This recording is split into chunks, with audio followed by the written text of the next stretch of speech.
Bismillahirrahmanirrahim. Assalamualaikum warahmatullahi wabarakatuh. Berjumpa kembali dengan saya, Aina Nur Rohim. Pada video kali ini saya akan memperagakan cara membuat manekin atau alat peraga di dalam kebidanan, yaitu saya akan memperagakan bagaimana cara membuat plasenta, karena pada mahasiswa kebidanan itu biasanya kita harus mempraktekkan asuhan persalinan normal. Nah, pada masa pandemi seperti ini, karena mahasiswa tidak bisa bertatap muka secara langsung kepada dosennya, dan kemudian keterbatasan waktu untuk bisa praktek di laboratorium klinik di mana tempat mahasiswa praktek, maka alangkah baiknya jika mahasiswa kebidanan khususnya untuk membuat manekin atau alat peraga di bidang kebidanan sendiri dengan menggunakan alat seadanya. Nah, di sini saya akan mempraktekkan membuat plasenta.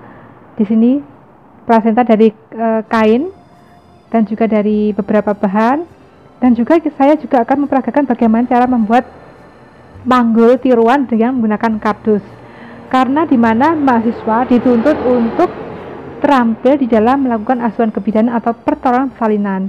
Nah, bagaimana caranya biar supaya mahasiswa di rumah itu bisa berlatih sekaligus menghafalkan langkah-langkah di dalam pertolongan persalinan. Nah, bagaimana caranya? Langsung saja tonton video saya. Sekian. Sebelum kita membuat plasenta atau pantum plasenta, maka kita perlu menyiapkan bahan-bahan yang diperlukan. Bahannya yaitu kain. Kita mencari kain yang halus ya teman-teman ya, yang ringan. Bisa menggunakan kain dari baju yang sudah tidak kita pakai. Kemudian di situ ada seperti baskom, kemudian dakron, kemudian pensil warna, benang dan jarum. Dan juga ada penggaris yang nanti gunanya untuk menggaris dari diameter plasenta. Kemudian kita siapkan kainnya. Kebetulan saya ini menggunakan kain dari bahan kaos, dan ini dari baju yang sudah tidak dipakai. Kemudian kita buat pola berbentuk lingkaran. Di sini sudah saya ukur sebelumnya, karena diameter plasenta itu kurang lebih sekitar 15 hingga 20 atau 25 cm. Kemudian kita potong sesuai dengan pola yang telah kita cetak tadi. Kemudian kita jepit menggunakan jarum atau jarum pentul jika ada. Di sini saya menggunakan alat seadanya karena di Taiwan saya memang harus fokus atau mencari bahan yang bisa saya gunakan. Kebetulan saya hanya menggunakan jarum karena adanya hanya jarum. Kemudian kita potong sesuai dengan pola berbentuk lingkaran.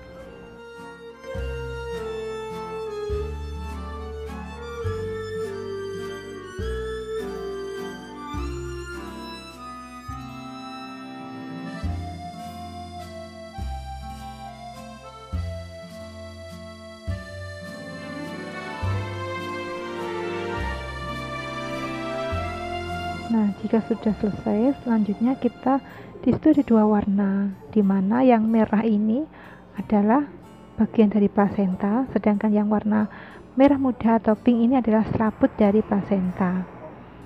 Untuk selaput plasenta ini silakan dibentuk berbentuk lingkaran juga bisa, atau ini karena kain saya berbentuk segi empat, jadi saya buat berbentuk segi empat.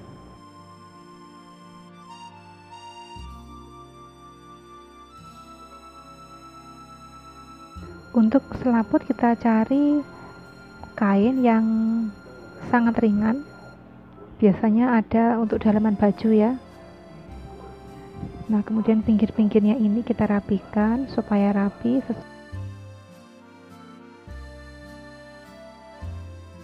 Jika sudah, maka kita cari bagian tengahnya, yang tujuannya nanti untuk meletakkan plasenta, bagian dari plasenta supaya pas di bagian tengah.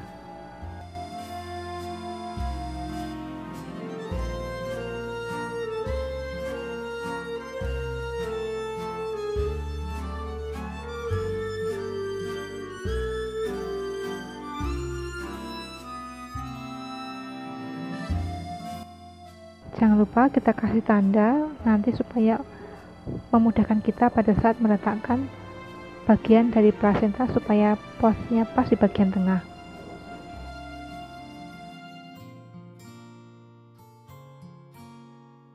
Untuk bagian plasenta juga sama, kita berikan tanda titik pada bagian tengah yang nantinya juga bertujuan untuk melekatkan antara bagian plasenta dengan bagian dari selaput plasenta.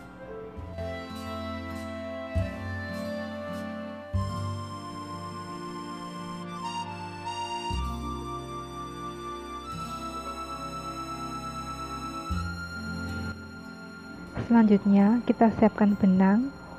Jika ada benang sesuai dengan warna plasenta yaitu merah, lebih baik kita menggunakan benang berwarna merah. Karena saya adanya warnanya putih dan coklat, maka saya menggunakan warna coklat. Selanjutnya kita jahit ya teman-teman ya. Kalau teman-teman punya mesin jahit bisa langsung dijahit, tapi saya menggunakan jarum. Jika sudah, maka kita balik bagian luar tadi, kita masukkan bagian dalam sehingga tampak lebih rapi. Jika sudah, kemudian kita membentuk pola dakron sama seperti ukuran plasenta.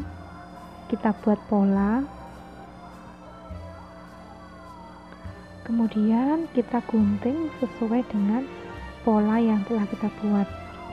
Nah, ini karena dakronnya sangat tebal, maka bisa sedikit ditipiskan ya, supaya mudah untuk memotongnya.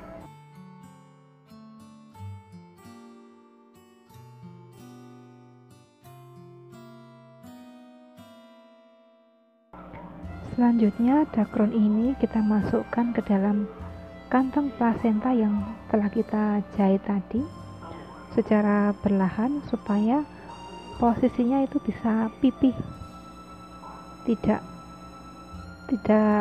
bergelombol atau benjol pada salah satu sisi. Jika ada bagian sisi yang terlalu tebal, maka kita ambil saja dakronnya, kita ratakan.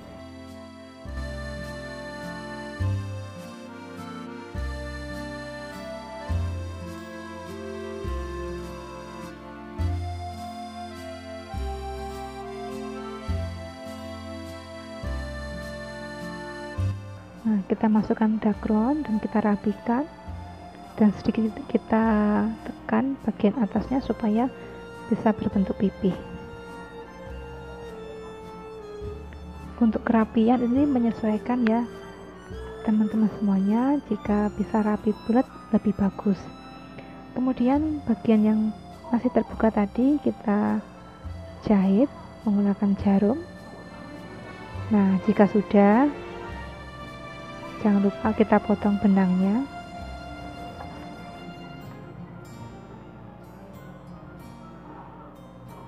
Dan kita siapkan benang lagi untuk menjahit plasenta dan selaput plasenta. Nah, jangan lupa kita taruh di bagian sentral atau di bagian tengah yang sudah kita kasih tanda tadi. Kemudian kita jarum, kita rekatkan menggunakan jarum dan benang.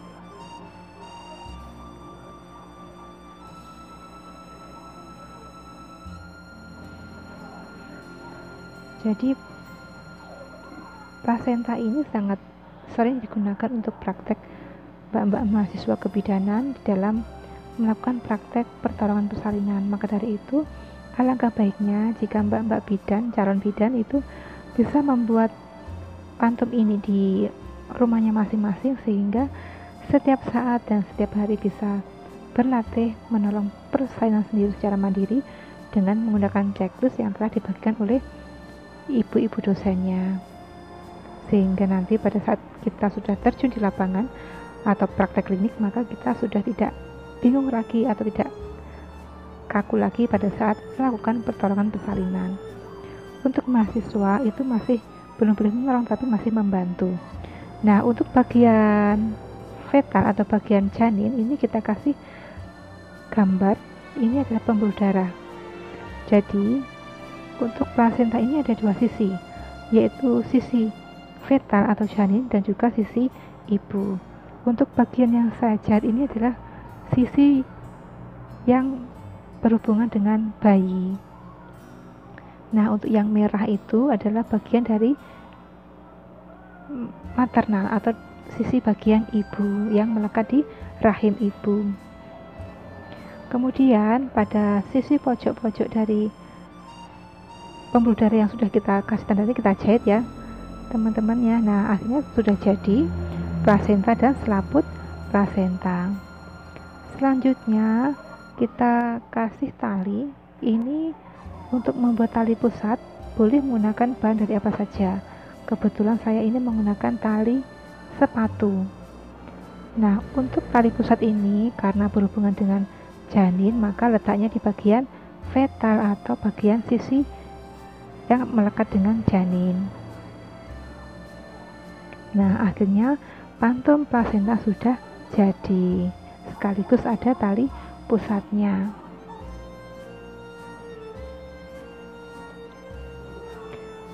Selanjutnya untuk bagian maternal kita beri kotiledon ya. Jadi ini gambaran dari kotiledon.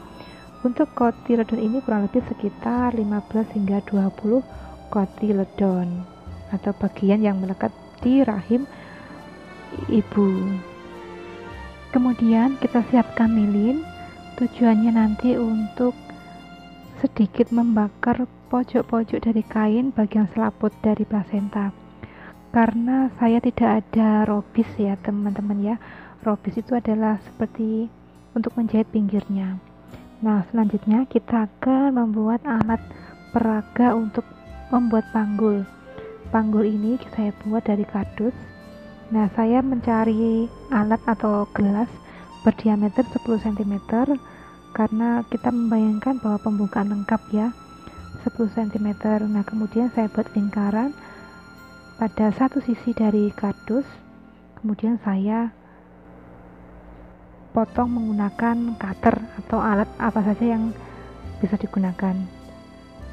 Menggunakan cutter lebih cepat dan lebih rapi. Nah, akhirnya sudah jadi, sudah ada lubangnya pada satu sisi dari kardus. Nah, selanjutnya saya akan menggabungkan tali pusat yang tadi saya buat di plasenta ke perut boneka.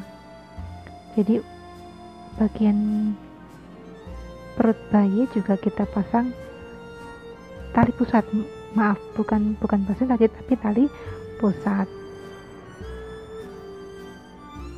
Jadi kita gabungkan tali pusat yang terhubung di plasenta dan kita gabungkan di bayi. Nah, akhirnya sudah jadi pantum plasenta, tali pusat dan juga boneka. Selanjutnya kita akan mencoba mempraktekkan kita masukkan ke dalam panggul janin dan plasenta. Nah, kemudian pada di bagian sisi sampingnya kita tutup menggunakan selimut supaya lebih terkesan privasi. Meskipun pantum, tetapi kita juga harus menjaga privasi supaya dipandang lebih enak. Bagian atas kita kasih selimut. Nah, ini praktek kepala lahir, putar paksi luar, kemudian biparietal, tarik bahu bayi ke bawah, kemudian kita tarik ke atas, sangga susur, menyusuri kaki bayi dan lahirlah bayi. Kemudian kita taruh di perut ibu. Nah, kemudian kita keringkan menggunakan handuk yang telah dipasang di perut ibu. Nah, ini langkah-langkahnya sesuai dengan APN ya teman-teman semuanya, 60 langkah. Nah, ini saya mencoba untuk menjepit tali pusat 5 cm dari perut bayi. Kemudian dari krem yang pertama kita urut ke arah bayi, ke arah plasenta, kemudian kita potong tali pusat. Jangan lupa kita lindungi perut bayi. Nah, untuk video berikutnya saya akan mencoba melakukan pertolongan persalinan menggunakan 60 langkah sesuai dengan checklist. Ini masih uji coba, jadi masih belum sesuai checklist. Nah, ini saya mencoba untuk melakukan IMD atau inisiasi menyusui dini. Nah, sekarang kita coba untuk melahirkan plasenta. Apakah nanti bisa digunakan dengan baik atau tidak? Jadi ini harusnya kita lakukan PTT dulu ya, tapi ini sudah hampir lahir plasentanya. Nah, kurang lebih seperti ini teman-teman semuanya, mbak-mbak calon bidan, di dalam membuat pantum plasenta dan juga panggul, sehingga memudahkan teman-teman semuanya, mbak-mbak calon bidan, untuk melakukan praktek pertolongan persalinan. Nah, demikian tadi adalah praktek di dalam membuat pantum atau manekin plasenta dan juga panggul dari bahasa adanya. Harapannya mahasiswa kebidanan meskipun di masa pandemi ini tetap bisa berlatih keterampilan di bidang kebidanan, misalnya di dalam menolong pertolongan persalinan, karena keterampilan ini adalah basic, karena banyak langkah, yaitu ada 60 langkah yang harus dihafalkan, dan setiap langkah itu ada beberapa trik atau ada beberapa yang harus diperhatikan oleh mahasiswa. Maka dari itu seringlah berlatih di rumah supaya hafal dan bisa memaknai setiap langkah-langkah di dalam menolong pertolongan persalinan. Dan demikian tadi video dari saya, semoga bermanfaat. Sekian, wassalamualaikum warahmatullahi wabarakatuh.